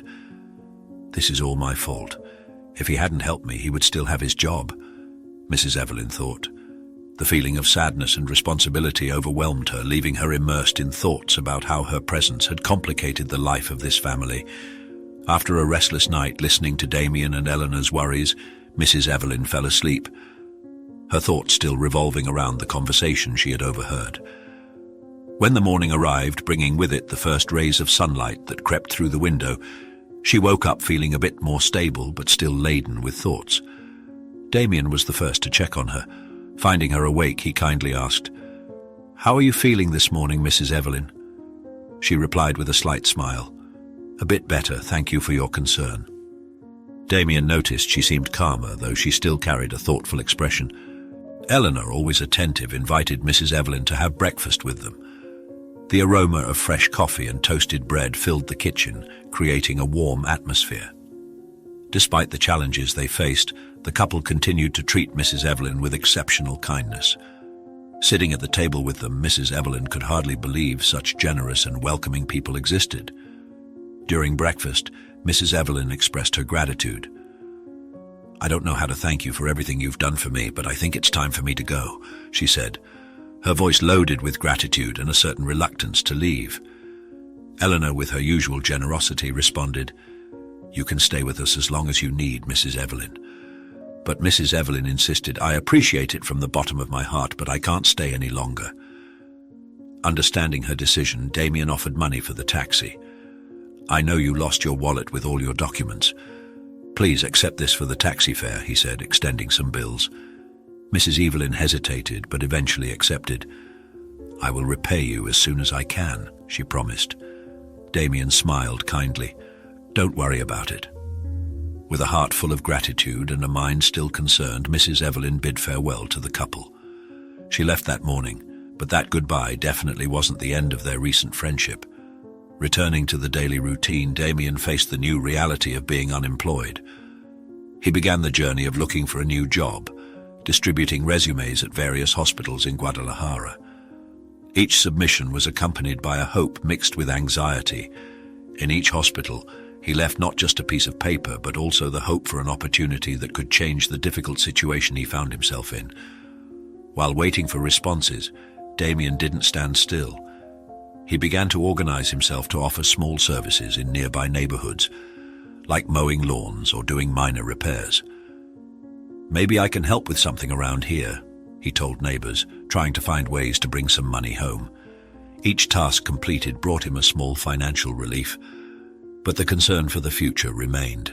With the last paycheck he received from the hospital, Damien bought 2 boxes of the necessary medication for Hazel, enough to cover 2 months of treatment. As he organized the medicines, he thought, "I need to find a solution before these run out.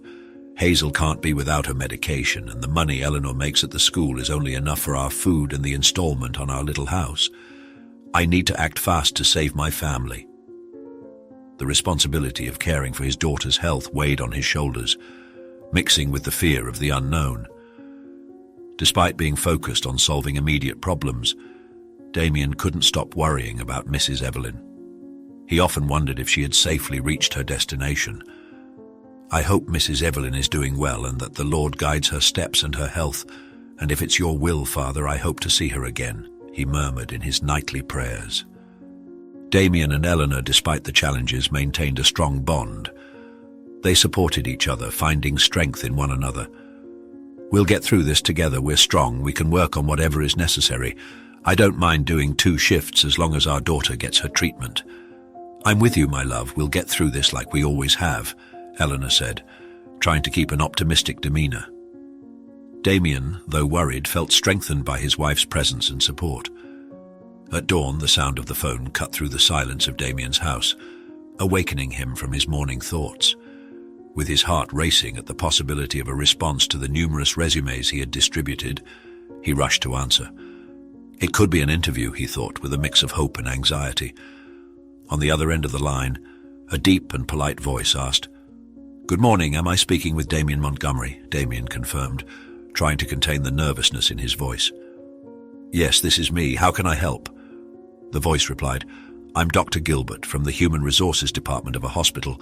We're interested in your profile and would like to invite you for an interview." Damien could hardly believe what he was hearing. "An interview?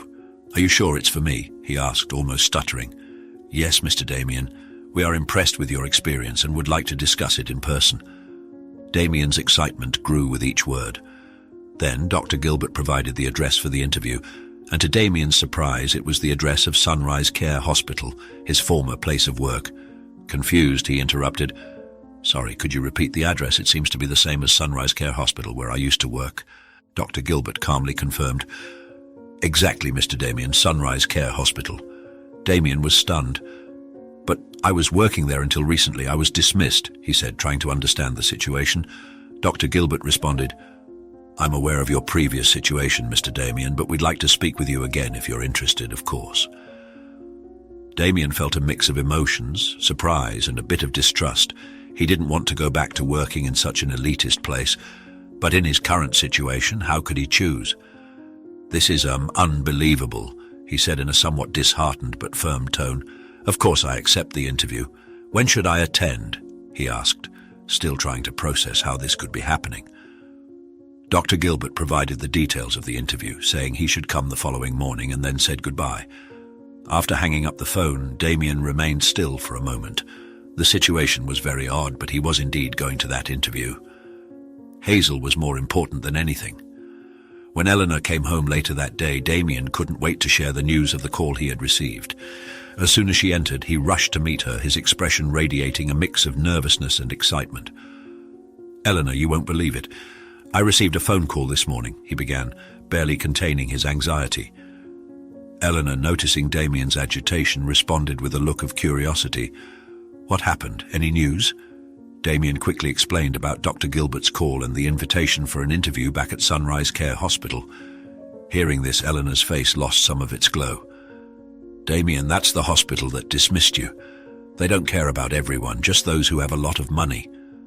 Damien nodded, understanding his wife's concerns. "I know, Eleanor, and I agree with you. But right now we need to think about Hazel. Her treatment is getting more and more expensive, and this job could help us cover the costs. I hate having to go back to such a toxic environment, but I'll do whatever it takes for our family." He spoke with a firm voice, but his eyes showed he wasn't happy. Eleanor, after a moment of reflection, agreed with a slight nod. "You're right, Damien, our priority is Hazel.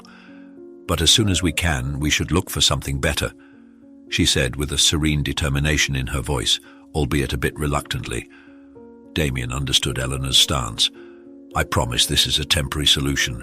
As soon as a better opportunity arises, I'll seize it." Right after they finished talking, Damien and Eleanor noticed that Hazel, who had been quietly playing in a corner of the room, had a high fever. Eleanor, with a mix of concern and nervousness, quickly said, "Damien, we have to take her to the hospital now. She's very hot." Without wasting time, they picked up Hazel in their arms and rushed to the pediatric hospital where she had always been treated. Upon arrival at the hospital, the situation of little Hazel was quickly assessed by the medical team. Seeing the severity, they rushed her into an emergency room, leaving Damien and Eleanor outside, filled with anxiety and fear. The hospital corridor seemed endlessly long and silent as they waited for news. Hours passed, each minute feeling like an eternity to the anxious parents. Finally, the doctor who attended Hazel appeared. With a serious expression, he informed, "Your daughter has experienced a significant deterioration. We'll need to admit her for monitoring and intensive treatment." The doctor's words struck Damien and Eleanor hard. Damien, trying to stay calm, asked, "But she's going to be okay, right?" The doctor replied, "We're going to do everything in our power. She's in good hands, but we need to act quickly." Damien nodded, feeling a mix of confidence and fear in the medical team's abilities. While Eleanor followed the doctor to see Hazel, Damien sat in one of the chairs in the corridor, his mind swirling with 1,000 thoughts. His daughter's health was his greatest concern, but the financial reality also haunted him. How are we going to pay for this? It's not covered by her health plan, he thought, feeling a tremendous weight on his heart. Damien remembered the job he had lost and the interview he had scheduled at Sunrise Care Hospital. I need this job more than ever now, he murmured to himself. His family's situation seemed increasingly desperate, and he felt the pressure to find a solution. Alone in the hospital corridor, Damien closed his eyes and offered a silent prayer, asking for strength and a way forward. That night, while Eleanor stayed at the hospital beside Hazel's bed, Damien went home carrying the weight of his worries. Before leaving, he briefly spoke with Eleanor. I'm going home to prepare for the interview tomorrow. You stay here with Hazel. I'll be back as soon as I finish. Eleanor, though worried about her daughter, knew the importance of that interview. Go, Damien, we need this. I'll stay here with her. Good luck, she said, with a look that mixed anxiety and hope. Damien barely slept that night. His thoughts were torn between concern for Hazel's health and the interview that could be the key to a turning point in his life. At dawn, he got up early, took a quick shower, and put on his best suit, reserved for special occasions. Looking at himself in the mirror, he tried to gather all the confidence he could muster. As he got ready, the image of Hazel in the hospital flooded his mind. I have to get this job, he thought, determined. For her, for Eleanor, for our family. With that thought in mind, he left the house, closing the door behind him with a renewed sense of purpose. On his way to Sunrise Care Hospital, Damien rehearsed in his mind possible questions and answers for the interview. He knew this opportunity was crucial and didn't want to leave anything to chance. I have to show I'm the right candidate for the job despite what happened, he murmured to himself, trying to focus only on the interview. Upon arriving at the hospital, he was greeted by Dr. Gilbert, who shook his hand firmly. Good morning, Mr. Damien. Thank you for coming. We're eager to talk to you. Damien thanked him and smiled politely, looking closely at Dr. Gilbert but not recognizing him. It was the first time he had seen this man, which left him somewhat disoriented. Where is Dr. Harrison, the chief who fired me? Damien thought as he walked through the familiar corridors of the hospital. With each step he noticed small changes. The atmosphere seemed different, less tense, and even the decor had changed slightly. As he walked, Damien noticed the absence of familiar faces. Violet, the receptionist who had refused to help Mrs. Evelyn, was not at her usual post. Maybe she got promoted. She was very close to Harrison, he murmured to himself, surprised by the changes. The idea that in elite hospitals like Sunrise Care, teams could be swapped according to the whims of the administration crossed his mind. Following Dr. Gilbert, Damien was led to a large meeting room. Entering, he found himself surrounded by several people seated around a long table. There were unfamiliar faces, all dressed formally, looking at him with a mix of curiosity and expectation. Damien, confused, looked to Dr. Gilbert for some explanation. Dr. Gilbert, noticing Damien's confusion, smiled and said, Mr. Damien, let me introduce you to the new management team of Sunrise Care Hospital. We've had some significant changes recently. Damien, still trying to absorb the information, greeted the group timidly. Still trying to understand what was happening, Damien looked around the room, trying to connect faces to the roles they played in this new scenario at Sunrise Care Hospital. Then his eyes landed on a familiar yet unexpectedly different figure. Seated at the head of the table was a lady dressed elegantly, exuding an aura of authority and benevolence. Damien blinked several times, not believing what he saw. It can't be, he thought. Before Damien could verbalize his surprise, Dr. Gilbert spoke. Indeed, Mr. Damien, this is Mrs. Evelyn Hernandez, the owner of Sunrise Care Hospital. Dr. Gilbert's words sounded like thunder in his ears. Damien looked at the lady, his mind spinning in 1,000 directions. Mrs. Evelyn Hernandez, whom Damien had met under such humble and vulnerable circumstances, now revealed herself as the owner of the hospital. She observed him with a serene gaze and a slight smile. Damien, it's good to see you again and under such different circumstances, she said, her voice carrying both power and kindness. Damien, still shaken by the revelation, managed to stammer a response. Mrs. Evelyn, I had no idea. How is this possible? His voice was filled with incredulity. Mrs. Evelyn Hernandez, noticing Damien's confusion, stood up with calm elegance. Mr. Damien, I see you're puzzled. Let me explain, she began, her serene voice immediately drawing everyone's attention in the room. On the day you helped me, everything happened by accident. I was at a shelter for children where I volunteer and donate, explained Mrs. Evelyn, her voice reflecting a tone of sincerity and humility. It was cleaning day, and that's why I was in such a state, dirty and disheveled. I don't usually visit my hospital often. After years dedicated to healthcare work, especially after becoming a widow with no children, I chose to focus my energies elsewhere. This hospital was already a reference point, and I have a huge team that takes care of everything for me, she continued, with everyone in the room listening intently. But back to that specific day, I decided to walk home, an unusual choice since my driver is usually always with me. But I gave him the day off. Unfortunately, the physical effort at the shelter was more than I expected, and as I have a condition of high blood pressure, I started to feel unwell.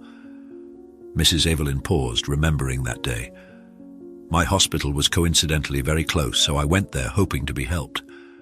But as I rarely visited it, and that day I didn't have my documents with me, the hospital staff did not recognize me and did not help me. And before I could explain who I was treated very poorly, And regardless of who I was, that's not how any human being should be treated. She looked directly at Damien.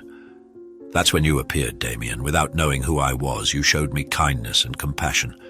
You treated me with dignity and respect, something that unfortunately I didn't receive from the staff of my own hospital, which I built with so much work and effort. Damien listened, completely absorbed in Mrs. Evelyn's story. He remembered that day, the fragile and ill woman who had arrived at the hospital, and now saw the same woman before him, revealing herself as the owner of the place. Mrs. Evelyn Hernandez, with an introspective expression, continued to narrate her story to Damien and the others present in the room. That day, I realized a grave mistake I had made by leaving the hospital in the hands of a director who hired people who did not share the values I always cherished, she began, her voice denoting a mix of sadness and determination. Since the foundation of this hospital, my instruction was always clear. All patients should be treated with dignity and respect regardless of their financial condition. Even being a private hospital, I always made sure we offered humane and inclusive care, explained Mrs. Evelyn. Her posture was that of someone who had dedicated their life to caring for others. Unfortunately, during the years I stepped away from direct management, things changed. The hospital I built with principles of compassion and equality turned into a petty and elitist place, she said with a distant look. What I saw and experienced as a patient that day was a shock to me. The way I was treated was the opposite of what I always dreamed for Sunrise Care. She paused, looking around the room. It was a painful lesson, but necessary. I realized I needed to reassume my role in managing the hospital and bring back the values I always defended. The sincerity in her voice touched everyone in the room, conveying the gravity of her words. Damien, still absorbing the magnitude of that revelation, expressed his surprise and confusion. Mrs. Evelyn, why didn't you reveal who you were when you started to feel better? I'm not angry, just... I don't understand, he said, his voice reflecting genuine perplexity. Mrs. Evelyn responded with thoughtful calmness. Damien, after being cared for by you, I felt that not everything was lost at Sunrise Care. I saw in you an incredible human being, someone who embodied the values I always cherished. If I had revealed my identity at that moment, it could alter the pure and genuine nature of our interaction. I wanted to learn more about you, about the hospital through your eyes, without influences. Damien nodded slowly, beginning to understand. So all this made sense. Your choice to remain anonymous was a way to preserve the true nature of our interaction at that moment, he said, reflecting on the events. Mrs. Evelyn continued with a more serious tone of voice. Moreover, Damien, I unintentionally heard the conversation you had with your wife about your daughter's illness and about your dismissal. I apologize for that. It wasn't my intention to listen, but it was the final straw that made me act. I knew I needed to intervene in the hospital to restore the values it had lost. She paused for a moment, looking at Damien with a mix of empathy and determination. What you went through and the concerns for your daughter, my heart was moved. I couldn't stand by knowing that people like you who bring compassion and humanity to medicine were being pushed away. Mrs. Evelyn Hernandez, with a determined expression, continued to explain the changes she had implemented at Sunrise Care Hospital. After everything that happened, I decided to return to the hospital and make some significant changes. I believe the culture of a hospital starts with the people who work there. I rehired my old and loyal friend, Dr. Gilbert, to take over the management of the hospital again. He is a man of strong values and kindness, someone I've always trusted to maintain the principles I set for Sunrise Care, she said, looking at Dr. Gilbert with a nod of mutual respect. Mrs. Evelyn went on. As for Dr. Harrison, the receptionist, and others who were misaligned with our principles, I made the decision to let them go. It was crucial that we restored the original spirit of compassion and excellence that always defined this hospital. Her voice was firm, reflecting the seriousness of her actions. She then turned back to Damien. After reorganizing the team, I asked Dr. Gilbert to contact you. We have a proposal to make. Mrs. Evelyn paused, looking at Damien with an expression of expectation. I am 75 years old and no longer have the strength and energy I once had. I do not wish to spend the remaining years of my life entirely within the walls of this hospital. So, Damien, we want to know if you accept the position of head nurse, with direct training under Dr. Gilbert's supervision. The goal is to prepare you to eventually take over the management of Sunrise Care Hospital when you're ready. Mrs. Evelyn watched Damien attentively, waiting for his response. Damien, still trying to process the reality of the moment, felt as if he was in a dream. Is this really happening? He asked himself, his voice laden with emotion. When Mrs. Evelyn confirmed the proposal, he accepted immediately, without hesitation. This is more than a dream come true. It's something I never imagined possible, he said, his voice trembling with emotion. His eyes filled with tears, a reflection of the joy and gratitude he felt. Mrs. Evelyn, observing Damien's reaction, smiled with satisfaction. I am very happy, Damien. Now I truly feel relieved to leave the hospital in the hands of good people like you. The compassion and sincerity in her voice were evident. Then, with a gesture that surprised Damien even more, Mrs. Evelyn pulled out a check from her bag. I have one more thing for you, Damien, she said, handing him the check. This is to cover the complete treatment of Hazel at the best pediatric hospital with everything she's entitled to.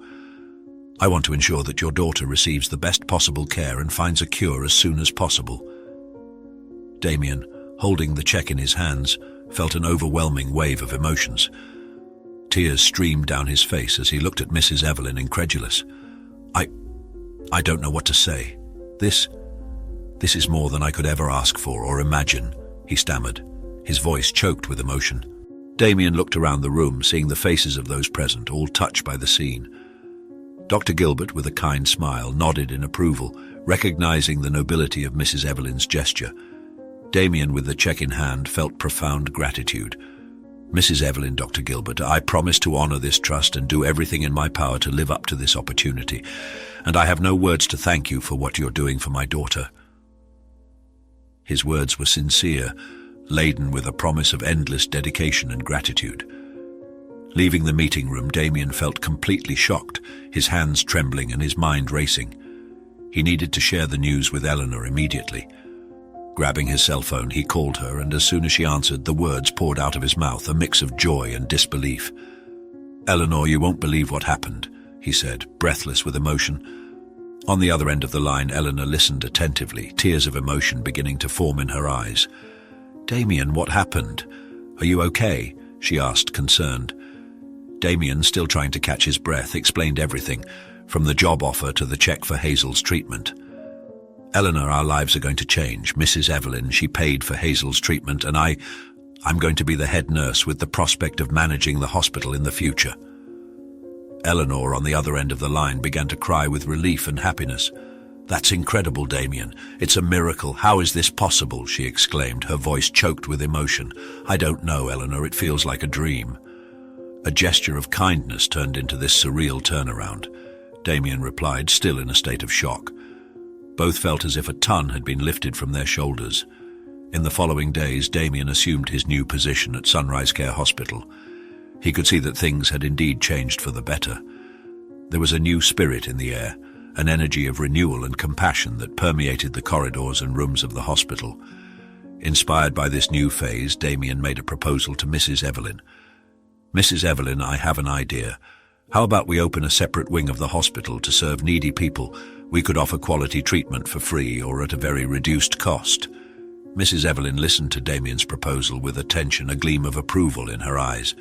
Damien, that's a wonderful idea, she replied, excited. Let's do it.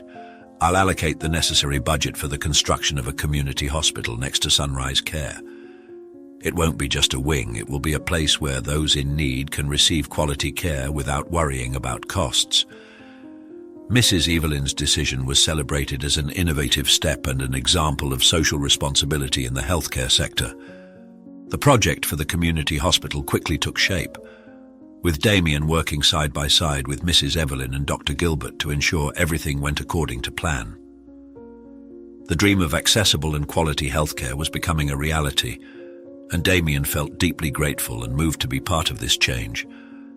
He knew this was just the beginning of a new chapter, both for Sunrise Care Hospital and for the community it would serve. On the day of the opening of the new hospital, named Hazel Hospital in honor of Damien's daughter, emotion filled the air. Mrs. Evelyn Hernandez, with a look of pride and contentment, took the podium to make her speech. The sky was clear, and a gentle breeze accompanied her words, touching deeply all those present. Dear friends and colleagues, Today is not just the opening of a hospital, but the celebration of a principle that should guide us all. Helping without looking at whom, began Mrs. Evelyn, her voice strong, echoing through the space. This hospital is the fruit of a simple act of kindness, a genuine gesture of care for a stranger which transformed lives and reignited the flame of hope and humanity in our hearts. May Hazel Hospital be a beacon of compassion, a place where every person who passes through its doors feels the power of healing that comes not only from medicine but also from love and solidarity. Damien and Eleanor were there, witnessing the birth of a dream that began with a simple act of kindness and now materialized in the form of Hazel Hospital, a legacy of love, care and humanity. It was a moment they would forever hold dear, a poignant reminder of the power of compassion and the change that a single gesture can bring. If you've loved this story, I invite you to express your enjoyment with a like and join our community by subscribing to the channel. Your support inspires us to continue bringing thrilling stories almost every day. Don't miss out on the next extraordinary narration that is now appearing on your screen. We greatly value your support. See you soon.